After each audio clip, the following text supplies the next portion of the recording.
and welcome everybody to the first panel of the day, where we will focus on translating institutional ambition into equitable financial protection.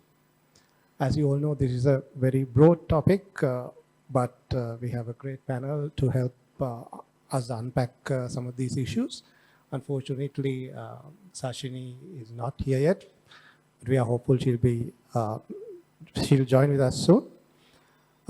So we are very pleased to have you, Vidarsha, Dennis, as you bring real expertise on this topic. I would like to start with Dennis, the conversations. So actually, before going into the broader picture of CDRFI and the related mechanisms, could you, I think the map project generated significant research work across both phases. What do you see as the most critical finding that should inform how Sri Lanka build its CDRFI enabling environment, and where do the implementation gaps remain? Yeah, thank you very much. Thank you, Indika. I think in the opening presentations from Shifas, we already had some of the answers to this question, but I try to kind of add to this where I see the main learnings. So I think there's Sri Lanka actually has a good set of policies to enable CDFI solutions. There are some areas where it could be improved and some areas where within this existing system these solutions could be focused on. So I feel from the learnings we had in the first and second phase of this project, incentivizing innovation is one of the areas that needs to be or that could be further invested in. And that I don't mean by innovation just like AI or high technology or fintech and insurtech, but also different coordination systems, and also looking at in the context of the ongoing digitization of systems in Sri Lanka and how these can be better connected to CDFI data collection, to piloting schemes, and then to see how this can be scaled up. And also how the space for innovation can bring in different actors within the country, but also from outside. That also connects, I think, to this issue of literacy. So we have often we talk about finance literacy and insurance literacy, and I think these are some of the areas where there's also a need among some of the stakeholder groups and some of the sectors to enhance certain aspects. There's a lot of expertise on this already in the banks, in the insurance sector, and also in, for example, disaster management. But there's also many stakeholders looking at, for example, MSMEs, but also some of the bigger companies looking at farmers, for example, looking at the different vulnerable groups, and also looking at local government.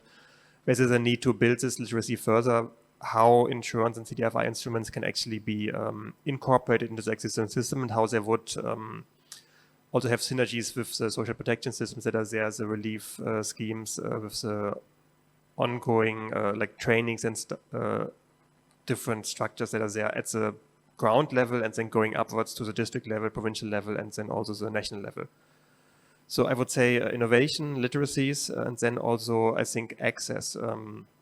We do have a lot of tools available at the international level, a lot of good practices, best practices when it comes to insurance, like parametric insurance, bundled insurance, hybrid schemes, on data management systems, on compiling data. But every time when we have workshops, we see that there's a lot of data and a lot of projects happening that are not necessarily disseminated or connected across the different silos and the different entities working on these. So to have that kind of connection, both horizontally and vertically, to build that trust between institutions and organizations, and then enhance access to these existing solutions and existing data and existing also sources of finance, would be, like, I think, a big step towards having some of these solutions. So maybe just I can come back to that later, but these are some of the points I would like to highlight: literacy, innovation, trust, and access. So, Dennis, is it safe to say that Sri Lanka has done some work, but there's a lot more work to be done in this regard? I mean, certainly, Sri Lanka has done a lot of work, and we have seen also in very recent years, for example, the National Climate Finance Strategy, we have seen the Climate Prosperity Plan being updated. There's the NAPs, the NDCs, there's a lot of the central banks initiative. We have seen actors like the Chamber of Commerce and the Sri Lanka Banks Association doing a lot of work towards saving some of these systems. And we had a lot of conversations also on bringing in the private sector more effectively, looking at blended finance, looking at private-public, private partnerships. There's a very fertile foundation for enhancing some of these solutions. I think it just requires further work to take it to the next step. But I think the framework is already there, and the groundwork, and a lot has been done over the last 6.5 years since this project started. Thank you, Dennis. I'll move towards Vidarsha. So, Vidarsha, you represent DFCC Bank, private sector institution, a bank, a commercial bank. My question, how do you see commercial banks contributing to and disaster risk finance alongside insurance companies and government-led financial mechanisms? Thank you, firstly, to Slack and Trust for inviting DFCC Bank to this forum. To answer your question, as you would know, the spectrum of financial services industry consists of many players, and banks play one niche of it. But then, like you said, there are insurance companies and funds and so on and so forth who also play a key role in this whole value chain. Particularly in the case of banks, I'll now let's start with a few examples, and I'll also try to relate to the some of the presentations that were done earlier. Now we play a very subtle and often unnoticed role in terms of improving the risk resilience of our customers, primarily by way of taking part of the credit risk onto ourselves, but also through encouraging these customers to subscribe to various insurance products and services, right? So, for example, let's take a simple example. Let's take a vehicle on the road, for example, right? Now, I don't know whether the most Sri Lankans are aware of this. Practically every vehicle on the road is underinsured, right? Everyone wants to keep their insurance premium low, so they insure this at a lower value. So what happens is when you meet with an accident, the insurance claim that you receive is less than the value of the vehicle, which means your ability to replace the vehicle or the repair the vehicle is compromised. So either you can't get it done on time, or you suffer an economic loss as a result of what happened to you. Now, that's, for example, if this vehicle was purchased through a bank or a financial institution, a finance company or something like that, that institution will make sure that the vehicle is insured at its proper market value, right? And thereby, even if you meet with an accident or something like that, you get the proper compensation back, and you can be back on your feet again. Now, extrapolate the same situation into a SME or a corporate, particularly SMEs, because corporates are a little more smarter in managing some of these risks. If you extrapolate the situation into a SME, these guys also tend to save a buck upfront by compromising on things like the value to which you insure your stocks and the like, which we kind of saw in some of the previous presentations. Now, they were talking about a trader in Matale, I think, who had a stock loss. Now, that's called a business interruption insurance. So when customers come to us and borrow us money, whether for working capital or projects or whatever, we always make sure that there are sufficient insurance coverage with these borrowers to cover for natural disasters as well. Flood damage, strong winds and earth slips and so on and so forth. So business interruption coverage is also something that we try to push to our clients. Is it always appreciated? No. Clients would always try to not to spend on those policies and so on. But we try our best to make sure that the risk is spread across all the parties that are involved. We obviously take part of the risk, client obviously takes part of the risk, but we all try to mitigate part of that risk at least through the insurance system. Does this always work? No. But we are increasingly finding out now, since about 2012, when our climate situation went through rapid changes, and we are seeing a lot of flooding events, earth slips and so on, is that now insurance companies are also not willing to underwrite some of the natural disasters. Right? We are seeing a lot of insurance policies being denied on, for example, flood covers and earthslips and so on. For some industries, this is all right, but for certain industries, let's say, for example, take a hydropower project, right? A hydropower project, by definition, lies in an area that's flood and earthslip prone. Right? You can't have hydro projects on flat, dry land. So then, what do you do, right? There's no proper answer to that question. Now, this is again where we need to kind of look beyond the traditional instruments that are available to us and look at perhaps a national loss and damage fund or something like that that has the capability to support both industries as well as financial institutions who finance these investments to cover some of those risks. Now, when we say a fund of this nature, I mean, it has to be something that's meaningful in size, something that all of us can dip into in the event something of that nature happens. I mean, it can't be a micro fund kind of thing. But again, with the increase and intensity of these events, I think we really need to look at better solutions to underwrite some of the risks associated with these events. Vidarsha, you mentioned about looking beyond traditional products. I just want to know, is there real interest from the market to move in that direction? There is. Now, see, the demand is always there, right? So now the question is, how do we meet this demand? Now, when I say we need to look beyond our traditional product availability, I'm specifically refer to the banking sector because that's where I come from. Now, most of the money in our banking system is hot money, right? That's money that's chasing the highest interest rate and will move from one institution to another institution for 25 basis points difference. So that is not the kind of money that you can use for climate financing, right? For climate financing, you need relatively low-cost funds that will stay with an institution over a very long period so that you can pass on some of that benefit to your customer.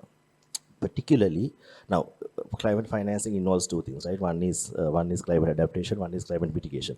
So mitigation financing is relatively straightforward because that usually has a business case to it. In the Sri Lankan context in particular, climate mitigation often means energy efficiency and renewable energy, both of which are financially viable. On the other hand, if you look at the mitigation element of it, that is often, there's no direct financial return associated with that, at least in the short term, where you can kind of repay a loan out of that. Yeah. So that's where the concept of blended finance comes into play. There is this view that there's so much of climate financing that's available out there that should ideally reach countries like Sri Lanka, which are very prone to climate events. If that indeed is the case, then we are doing a very poor job of attracting those funds into our country. One is we are not very good at articulating what our problem is. In terms of sending funding proposals, in terms of explaining to the donors out there that we have an issue of this nature and so on, we are doing a very poor job of it. Secondly, we are perhaps genuinely not very good at the language that is required to explain, to describe this situation to donor agencies and these funds so that they understand what our problem is. Now, case in point is our DFCC, we received accreditation from the Green Climate Fund few years ago, and we've been really struggling to submit a concept note to them because for some weird reason we can't seem to be how shall I say, articulating the climate rationale behind the problems that we are going through to these agencies to their satisfaction. Now, when we read our document, we feel very happy, yes, we have done a wonderful job, but when it reaches those agencies, they don't see it in the same color. So we have to rely on foreign consultants and so on to help us package this together, which we have now done. So hopefully we'll see some light at the end of that tunnel. The blended financing, I think, would be the key to solving this problem. Now, banks can do a certain amount of support, but when it comes to the real risk underwriting, when it comes to the real difficult challenge of financing the climate adaptation part, I think blended finance has to become the key. Dennis, do you have any comments on this before going into the global side of things? I mean, it's already going into the global side of things. So it's I would fully agree with this. I think there is a bit of a disconnect between kind of the ability to produce proposals in that way that they connect to the funds and the donors, and what they are requiring. And I fully also agree, mitigation finance is relatively straightforward. Adaptation finance is a big challenge. And now we also have the third kind of loss and damage finance, which is even more challenging because for adaptation, at least in some cases, you can have a return of investment and there's a private sector business case if we look at some of the measures. But for loss and damage, it's basically just addressing losses that have already happened. So now we have this loss and damage fund, which was established, and which Sri Lanka is eligible to kind of apply for. But of course, the funding that is like 250 million in the pilot phase, and that is globally really just a drop in the ocean. And what Sri Lanka can apply for is like even lesser than that. There will be 10 countries, I think, in the first round will be selected, and each will get like something like 20 million maximum. So there is a need to kind of really look into other sources of finance and also other mechanisms. And I think this blended finance is really an important part of it. And also to see what role such a fund, for example, can play. If the loss and damage fund cannot cover all the losses, then what can it actually do that would help to mobilize that fund money that is needed or to avoid these losses altogether? And I think there's multiple mechanisms now that can be accessed. There's all the things like the Santiago network on loss and damage, which can provide the technical expertise to better draft some of these proposals also, for example, and to access this funding and utilize it in a more effective way. And then mechanisms like the Global Shield, which also have these in-country mechanisms to kind of build some of the expertise. Because otherwise, as you rightfully say, like you're dependent on foreign consultants or on development partners, which of course have an important role to play. But also the country needs to build this expertise to actually do it on its own, and then also have the systems where the data being collected corresponds to what funds also want to see. Like not only to that, of course, because the national level also needs this data, but to kind of make this connection stronger. So yeah, maybe just to add. Thank you, Dennis. So in that backdrop, how do you think international CDRFI frameworks and commitments are translating into meaningful support for countries like Sri Lanka at the national level?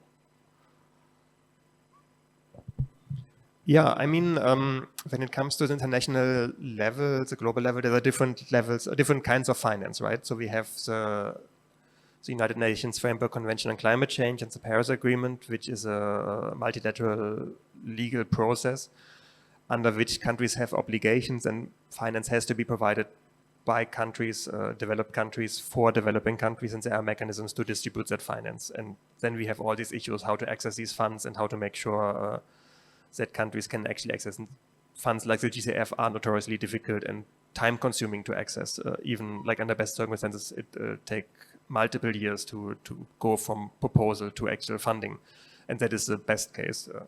And that doesn't count. Also, like the accreditation is not counted into that, which, as you mentioned, takes also again multiple years. And the FCC is the only accredited entity in Sri Lanka at this point. So that is the one side, but then there's also these other financing opportunities and windows, like the Global Shield, but also like other global funds. V20, for example, also has its own fund. There's different funds, but also loan windows, concession loan windows, and instruments that also relate, for example, to the debt situation, where Sri Lanka can try to kind of utilize its some of the difficulties experiencing as an opportunity to leverage some of these funds, because in some ways it's helpful for a country.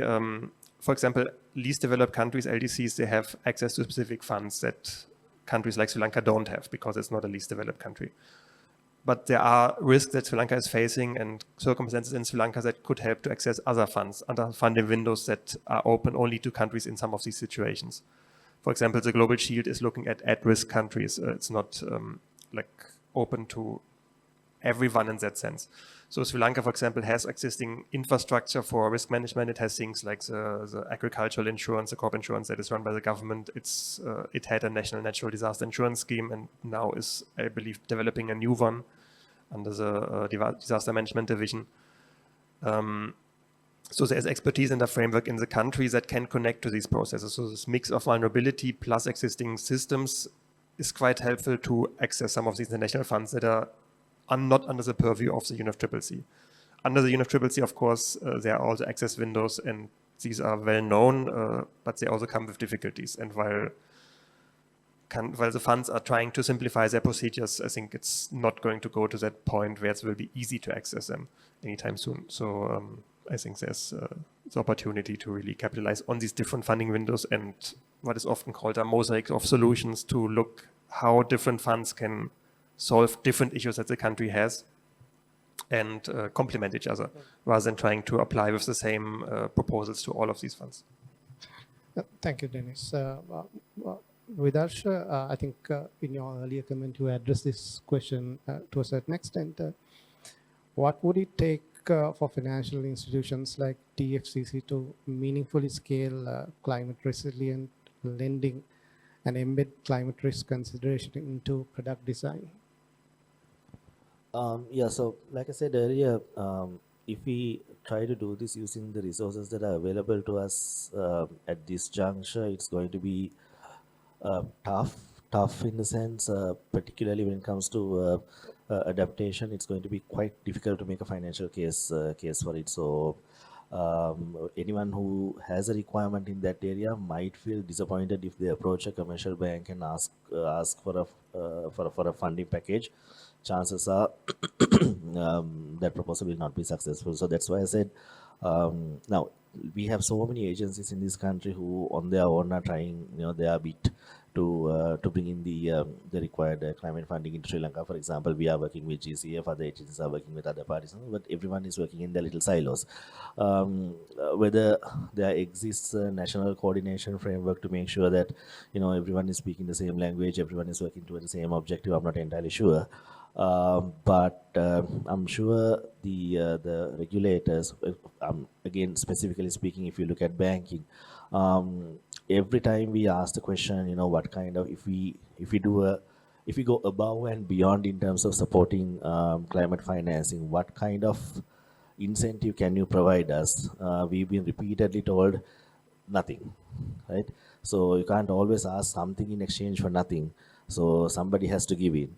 What we are all asking for is, for example, now we've been trying to raise funds through climate bonds. Now, if you look at the prices at which those bonds have been issued, they're pretty much at market rates, right? So there's no benefit really either to us or to our borrower, because there's no real greenium being passed on from us to the beneficiary, because we are not getting it from the person who's investing in this instrument. I understand Sri Lanka has a junk rating and all the issues associated with that, but the regulators in particular can maybe look at this and perhaps even from a non-monetary perspective can provide us with some support, right? That would benefit either the investor or us, so that some concessionality can be passed on to the guy who really deserves it. I think that will be a good start, because if everyone maintains this adamant position that nothing can be done, chances are that actually nothing will happen. I think you mentioned about regulators and the incentives side of things. If you can elaborate a little more. No, on for it, I think example, like I said earlier, that a lot of the money that's circulating in the Sri Lankan financial system is hot money, right? So that money is chasing the highest rate and also the highest security. So the investors who invest in our bonds are also similarly looking for the highest return. So if the current market rate for a 5-year bond, let's say, is 13%, and if we put forward a climate bond at say 10% or whatever, nobody is going to come and invest in it. It's very simple economics, and you can't really fault the investor for that.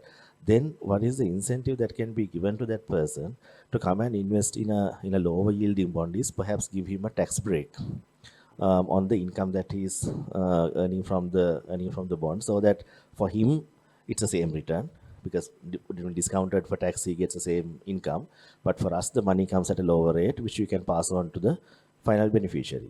Or if you can't do that, give the bank the benefit, right? Because anyway, I don't know how many people are aware of that. Typically, a bank's, if you look at the bank's P&L, about 50% of our profit before tax goes to the government as taxes. Right? So that's a huge contribution that we are making to the national treasury. So give us that concession, and that we can pass on to the customer, or else give us a capital concession that we can pass on to the customer. So there are so many ways of skinning this cat. It's just that we take the fundamental view that nothing can be done, and as a result, nothing is happening. Dennis, I'll move back on to our multi-actor partnership. The project is moving into its third phase. Yeah. Would you be in a position to tell us some of the key priorities, focus areas, probably in the upcoming phase? Yeah, I mean, just in general terms, the idea would be to kind of move further from building structures to implementing something. So to maybe not, I mean, we are not an insurance company, so we are not going to set up an insurance instrument ourselves, but to kind of work with those stakeholders, insurance companies, the banks, regulators, and the government entities who could do that, to see what where the gaps are when it comes to insuring some of the assets, but also in other kinds of things of value, like, for example, worker insurance, and against climate risks, and how these gaps can be filled, and what would be the schemes that can fill these gaps.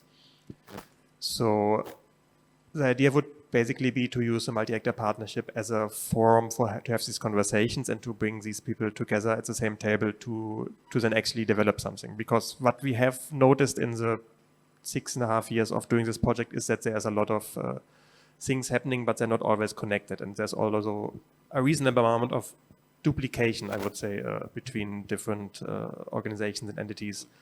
There have been a lot, for example, in the first phase, there were a lot of parametric insurance pilot schemes that then did not scale. And a lot of expertise from that I don't think necessarily was shared with those afterwards trying to do the same. So I think some of these learnings could be more communicated, and I think there's potential to make some of these connections. And even in terms of data, there's a lot of data that is not necessarily reaching the point where it would be useful for decision making. Thank you, Dennis. I think it's unfortunate that Sashini couldn't join us today. Before we open up the floor for questions, are there any final thoughts or comments from the two panelists? Vidarsha, maybe? Yeah, so having said that, it's not all doom and gloom out there, because currently, thanks to programs of this nature, there's a great deal of interest, enthusiasm, and knowledge sharing that is happening among the various institutions that need to play their own little part in this whole climate resilience and climate financing bit. So as a result, a lot more people are aware of what needs to happen. A lot more people are aware of the terminology.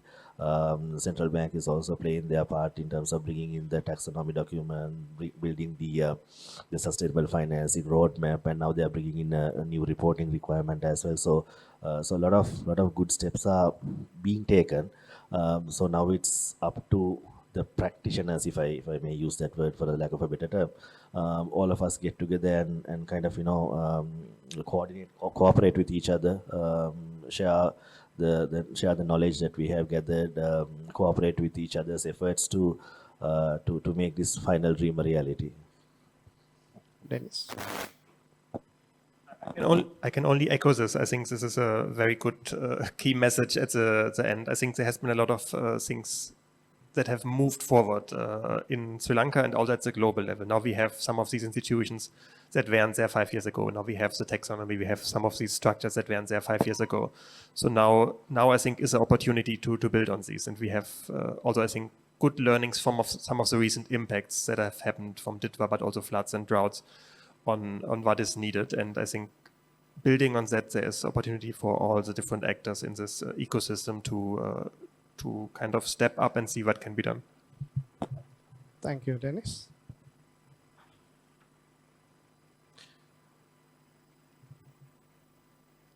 Okay, we have Sashini with us.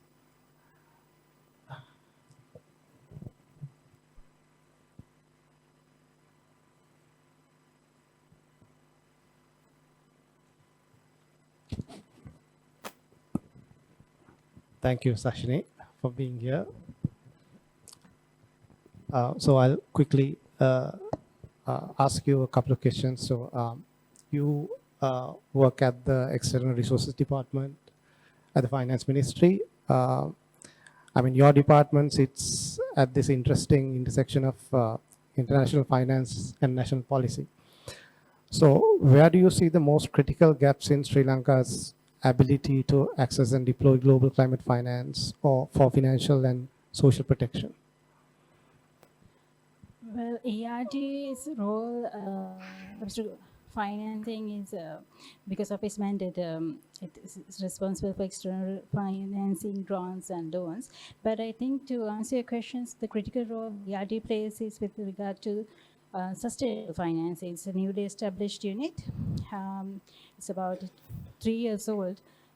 Came under the Climate Finance Network project. Financed by the government of the United Kingdom and facilitated by UNDP. So the critical gaps, I would say, is though we are working in the climate finance space, the understanding that people and officers have with regard to climate financing is quite limited.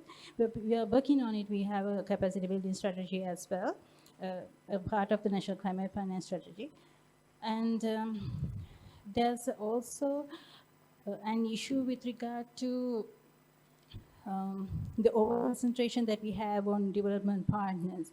Nothing wrong with that, but we have to work with, when it comes to development partners, we have to work according to their mandate and the capacity that they have to, because it's not just us, they're financing, they have a lot to finance. A lot of other countries are relying on them. But when it comes to climate financing of our own, sustainable financing, we have the ability to decide on which projects and the mechanisms that we can use, how we are going to use it. And there's also an issue that I see is a limited understanding of the use of capital markets is just debt for the government. But there's a lot of space for the government to introduce new instruments and play around the capital market where individuals like you and I can also take part in development projects. And the timing. Are we satisfied with the timing? I think that is also another issue. Is how long can we delay the things that we are doing? And are we progressing efficiently enough? I think those are the constraints that I see. You mentioned about government leading some of these initiatives. So, but I mean, we can't ignore the current fiscal constraints that the country is undergoing. So, how is Sri Lanka positioning itself within this evolving global climate finance processes, including under the UNFCCC, to mobilize resources under the fiscal constraints that we have now? Now, Sri Lanka, I actually like your question because of the peculiar situation is in. So we are a middle-income developing country. We are just too rich for concessional borrowing, but too in debt to go for capital market borrowing. So we are in the middle of nowhere that we have to decide on our own terms what is best for us.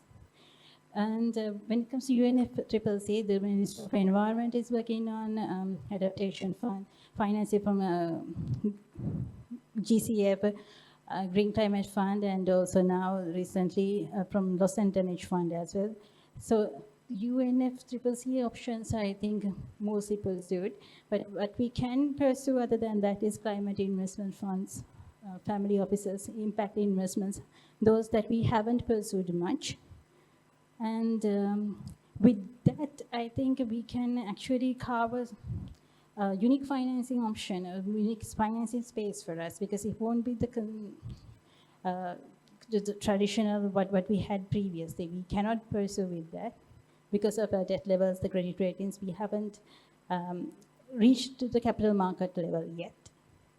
But the concessional financing is also too far from us. We cannot tap to what the least developed countries or the small island developing states are tapping on.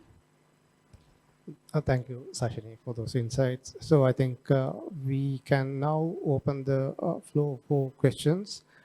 I think there is a microphone going around in the audience. If you could,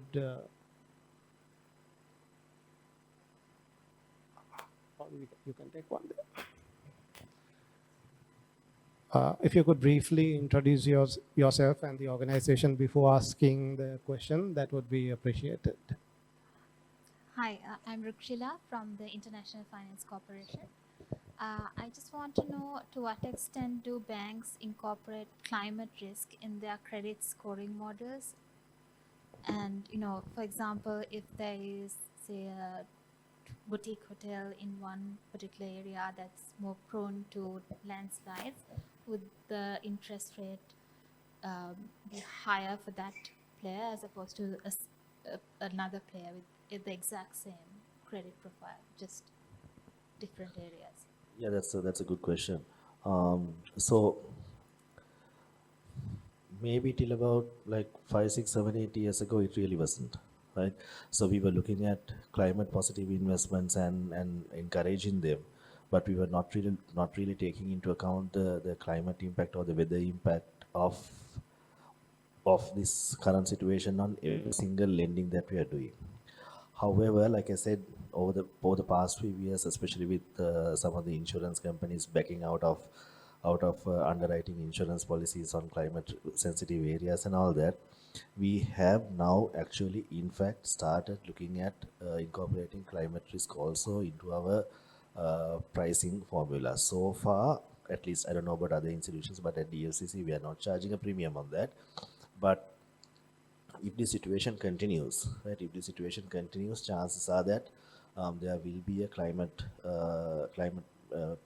premium put on the pricing. So that's going to be like I would always say a negative impact of global warming on everyone.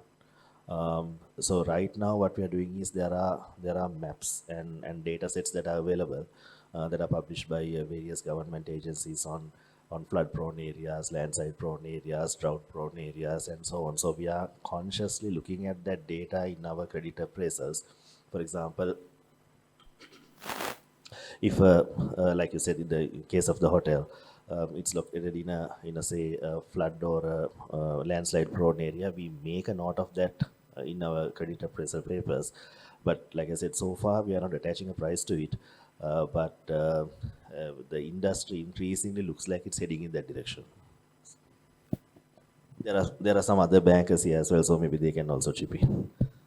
Just sorry, can I quickly follow up on that while the mic moves over there? In the information that you have, do you think you have sufficient information when it comes to the maps and the data that you mentioned? Like, or is it mostly focused on the hazards and rather than the risk? Mostly on the hazards, yes. Yeah. So the data sets that now, again, this is I don't know. Some of you may have been there. There was a conversation going around with the central bank also whether there can be a harmonized single data set. So for all the banks to use, because right now we are using one data set. Union Bank might be using another data set, Ceylon might be using another data set, and so on. So there's probably no commonality between how I look at the risk associated with a certain location versus how some other institution would look at. So again, this is where the authority that sits on top, in our case it's a central bank, has to play that common role and make sure that everyone uses the same data set and everyone interprets this data in a consistent manner. So far that's not happening, at least to my knowledge, guys.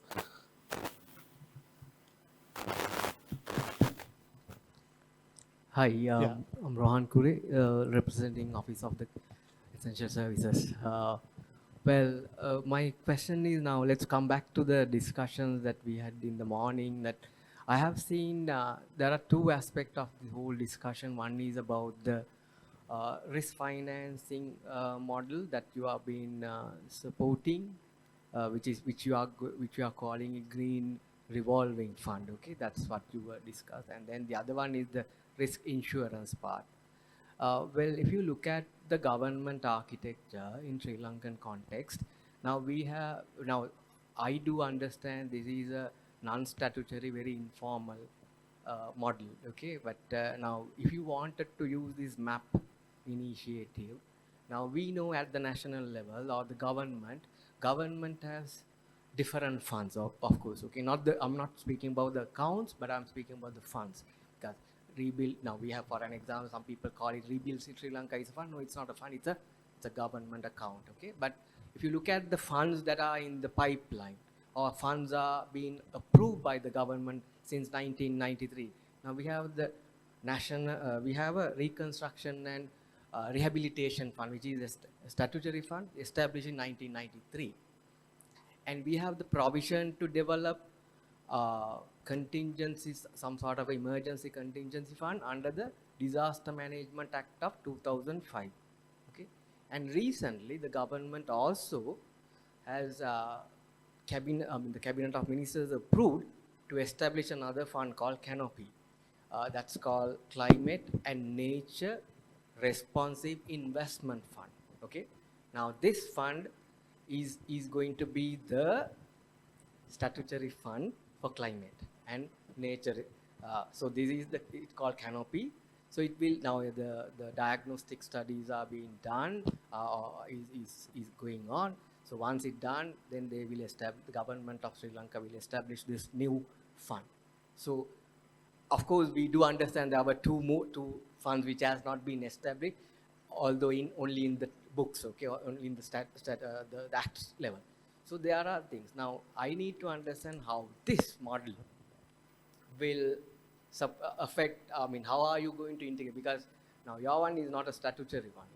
It's more like a very community level fund, okay, revolving. Although you are calling it revolving, I'm not very sure how you use it, okay, in the real, because if you look at the climate finance strategy, which has been developed by the Minister of Finance with the support of different partners, there is an instrument. They also have identified green revolving fund as an instrument. But with the limited fiscal space until 2028, we are in the IMF program, with the limited fiscal space, I do understand having many funds won't work. And also that's something that I need to, it's more like an observation for this one, but because the next thing is the insurance one. The insurance, we have different appetites, okay? Now, earlier, if you remember, we had the government of Sri Lanka had a fully subsidized insurance scheme called National Natural Disaster Insurance Scheme, which was established in 2016 and in 2020. So this was actually indemnity coverage. It's an indemnity coverage. It's not non-parametric indemnity coverage, and like MSME sector also being covered, because if the turnover is less than 10 million, yes, you are covered, but up to 2.5 million maximum because I was the one who engaged in developing the fund, in insurance trust fund, and NITF is also here. So that has not been continued because we understood that because Sri Lankan risk level at the global level, at the global climate risk index, Sri Lanka came into the top 10 because reinsurance companies got the information, and therefore Sri Lanka obviously came into the top 10. That's the reason. And 2020 anyway it's stopped due to the premium also went high along in line with the risk level. So that's has done. So those are the two. Now what we need to understanding, how are we going to use those lessons, and how are we going to develop a new one? That's something that we need to discuss, because you have many things in the past and we have many things in the past. Now we are evolving. So that's something that you need to be looked at. Thank you. Yeah, maybe the first question, I think Chrysalis could intervene if. Yeah, should I quickly address sure. the other part? So just to clarify, so under this MAPS project, as Hannah mentioned in the morning, there are different countries and different organizations involved. And in Sri Lanka, it is both Lichen Trust and Chrysalis. So I cannot speak to the Climate Resilience Revolving Fund since it was is a Chrysalis initiative. So I would give the colleagues from Chrysalis the opportunity to talk about that since we have not been involved in setting it up. But on the other question, I mean, in general, of course, it's a challenge to kind of ensure that these different funds and initiatives are kind of connecting, right? So the National Natural Disaster Insurance Scheme was a nationwide thing. The crop insurance is a nationwide thing, insuring all the farmers for a number of basic crops. And I believe now there's a committee also established to have an update of the National Natural Disaster Insurance Scheme and develop a new new natural disaster insurance for the country. These smaller funds, I don't think there's any issue with having them in addition to these national funds, because they fill other roles, right? Like this is like a, and again, I will give the floor to Chrysalis also to comment on this. I think the challenge will be to justify, to kind of make sure that these bigger schemes and funds are coherent and complementary. So there's also a climate change fund in Sri Lanka. And now there's a new canopy fund coming up. There's a recovery and reconstruction funds. There's a national natural disaster insurance. There's a crop insurance. There's also, of course, all the private sector insurance schemes and loan schemes. So how to make sure that these are pulling in the same direction? I think that's a challenge also at the policy level. And I don't know if you also want to add anything to that from the ministry side. I think it's doable. It just needs to be clear what are the roles and responsibilities of the different funds, and to ensure that there's not a duplication of them. So, for example, between the climate change fund and the canopy fund, I don't know if they're going to be merged or if there's going to be like a division of functions. And similarly, between the insurance schemes, they're insuring different things, right? The crop insurance insures farmers, disaster insurance would insure housing and property, and then the private schemes are filling the gaps that are not filled by these. Maybe it's just as a few reflections on that. Sashini, you want to? Thank you. Thank you for the two questions. So I'll just say the canopy, actually that acronym is to stand for Climate and Nature Positive Investment Fund. It's also true that we initially had the Green Revolving Fund concept in the National Climate Finance Strategy. Then we had closed group discussions with development partners, government institutions, and banks, and also Women's Chamber and Chamber of Commerce. So it was from their requests that we had to change from Green Revolving Fund to Climate and Nature Positive Investments Fund, because the need is much larger than having a revolving mechanism. And there was a request to have grant financing and also preliminary project financing, too many requests. But then we also wanted to have the scale for the fund to operate successfully, because without the scale, the fund is not going to work. It won't generate that revolving aspect, because to fund to have a sustainable sort of like a path to live on, then it needs to have that revolving aspect. It needs to have, we cannot rely forever on grant financing, constitutional financing. It has to have a proper mechanism. So that is how Canopy became to emerge, and now we would soon be drafting the act, incorporating a lot of comments that we received and have it as a proper fund. True, there are too many funds in the system, and according to Public Financial Management Act, some of the funds which are not operating are currently being closed down or amalgamated with another fund. And we also thought of that because the National Adaptation Plan requires the adaptation fund to be established. And we thought that adaptation fund is not going to survive on its own. So we had to accommodate that to the Canopy Fund. And there's a request from the Ministry of Environment that the Loss and Damage Fund also be accommodated under Canopy. So it's going to be a very large fund and have a larger scope and to serve a lot of objectives. And I believe you also discussed about the insurance aspect, because we have the disaster risk insurance in our climate finance strategy. I will just mention that Sri Lanka had the disaster insurance plan, But unfortunately, it's all about having the right mindset, about having the right understanding. So indemnity insurance is never going to give a profit. So it's going to have a hit on the fiscal pace, or rather the annual budget. It's going to be forever cost item. It's like if you're expecting a profit out of it, it's like you're going to insure your house, and after the end of the first year, you're going to be sad you don't get a return because your house did burn down. So you cannot have indemnity insurance with that understanding. So basically, it's never going to give you a profit. But what you can do is to have a strategic thinking, as because all the risk cannot be covered by insurance. Some of it would have to be covered by the annual budget. Some subsidies may have to be still given. But have a plan as to like what fits better, which instruments is better aligned with the risk. What can be insured, you may insure. What can be transferred to capital market, you better transfer it to capital market. And what cannot be transferred, we have to handle it by the national budget. Thank you. Thank you. I think we are pressed against time, but we have like 1 minute to take a question. Yes. Yeah, if I may, Shipin, with regard to the first question that was raised by on the participants on this cottage industry. Well, from the regulator perspective, central bank is trying to push the needle forward. They have requested all the licensed commercial banks to report on their sustainable finance activities, where they have shed light with the Act number 5 of 22nd June 22nd, which says that, you know, we want to have this particular mandate carried forward. And also the Sri Lanka reporting, financial reporting standards, S1 and S2, where the banks are now required to look at their concentrations and now particularly looking at the value chains, how those climate risks trigger.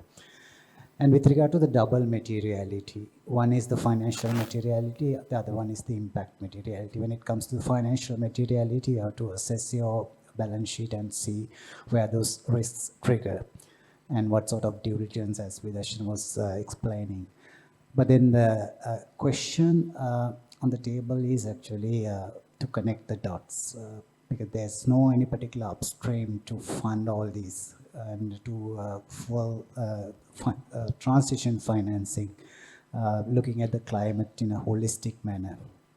So in case if we can come up to a kind of a consensus on this particular dialogue, and then to see which are the priority sectors based on the concentrations each bank is posing the risk, and all those can be mapped out, and then have a kind of a database available in common, so that the donors also would align their mandates accordingly. Given the current context, the externalities, so we know there are so many issues mushrooming one after the other, and then this is Iranian war right now we are facing as a whole.